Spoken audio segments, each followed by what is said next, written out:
Hey guys, it's Justine from JustPlans and welcome back to another video.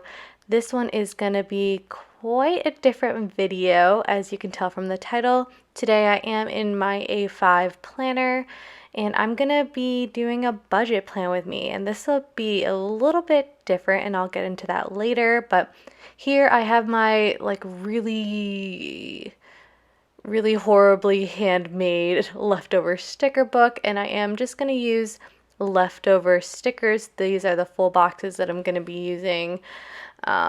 One's from Harry Designs, another one's from Panda Bird Design, and then that last one is from GP Studio. And in addition to leftover stickers, I am going to try my best to pull in stickers from Freebies.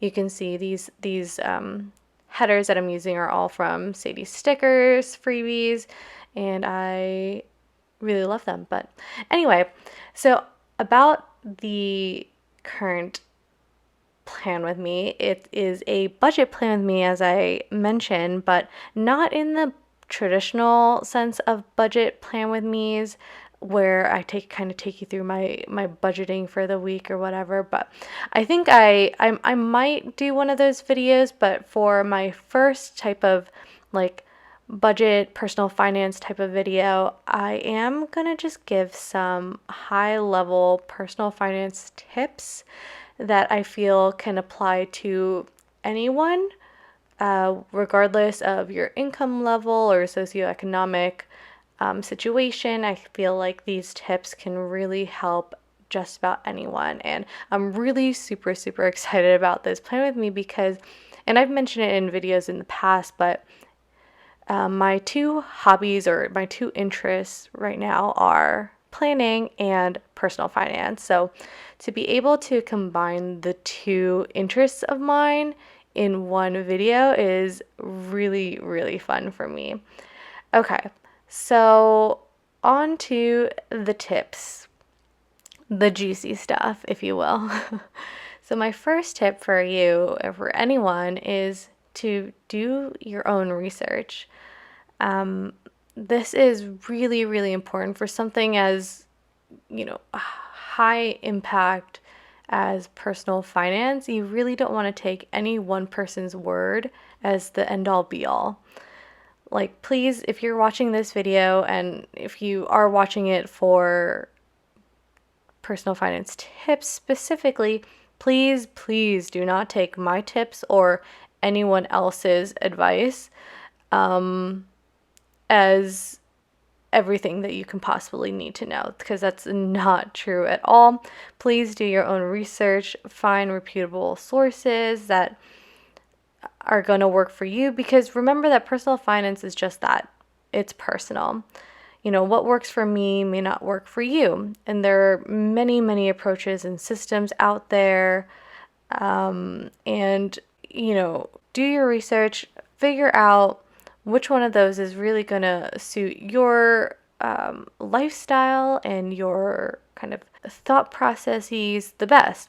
And I think the biggest thing is just making sure that you are making that commitment to yourself to figure all of that out and to find a system that does work for you.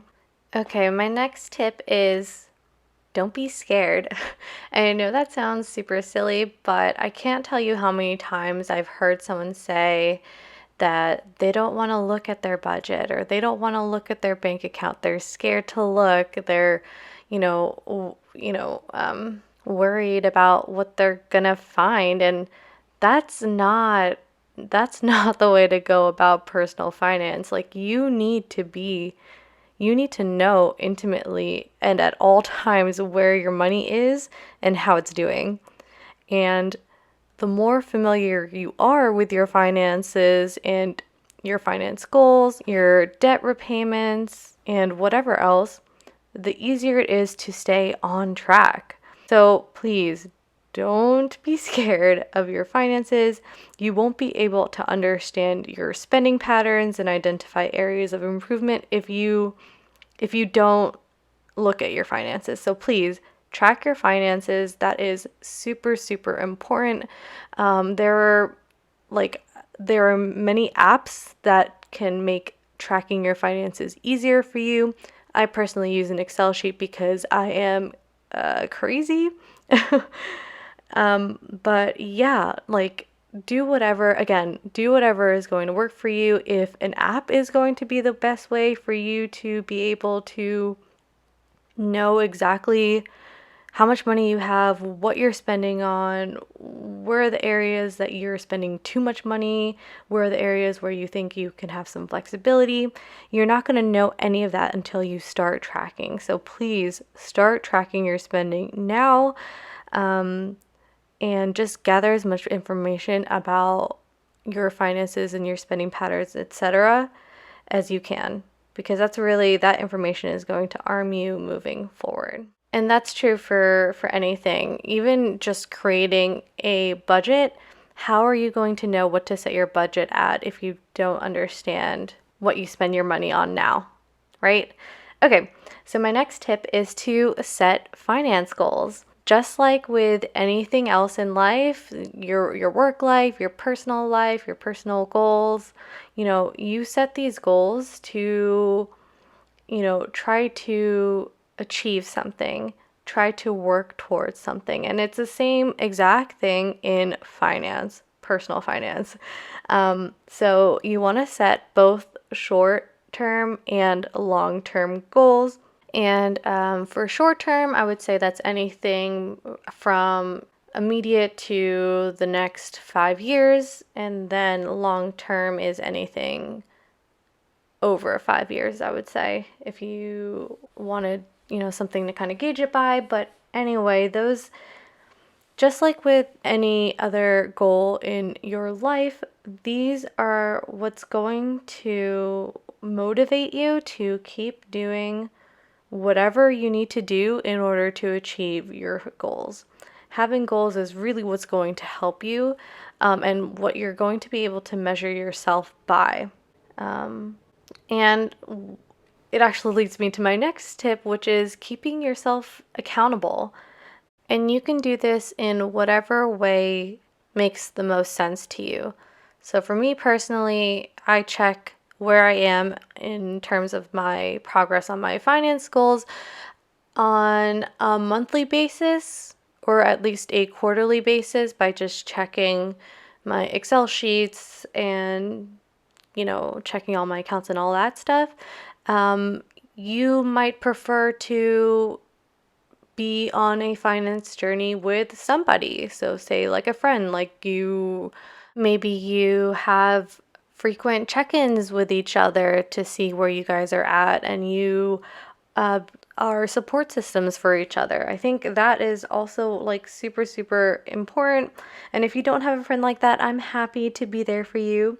I personally love personal finance and think it's so fun to talk about. So please, if you want someone to help you stay accountable, please feel free to message me here or on Instagram. I'd love to talk, bounce ideas. And if you ever need someone to tell you that you don't need any more stickers, then I'm your girl, because I have actually done that for several of my planner friends. So yeah, hold yourself accountable, but also give yourself some grace. Like, we are all humans. This is a journey, and you're not going to be perfect, but you still want to keep yourself in check regardless. So that is my tip. Okay, so this next one is less of a tip and more of a call to action. When you are setting up your short-term goals, one of them absolutely needs to be to build up an emergency fund. What is an emergency fund, you ask? This is a fund that is accessible and highly liquid, meaning that it's not in an investment or a retirement account. It is in a high yield savings account, even though the yield isn't very good right now. But this is a fund that you save specifically to use for emergencies. And no, I don't mean I don't know. I was trying to come up with an example of what not an emergency is, but I can't really think of one that is that I want to use. But anyway, an emergency fund is for emergencies, okay? And you should have enough money in your emergency fund to cover anywhere from 3 months to 1 year of all of your necessary expenses. So that is your housing, your food, your transportation, health insurance, and anything else that you consider to be critical to your survival.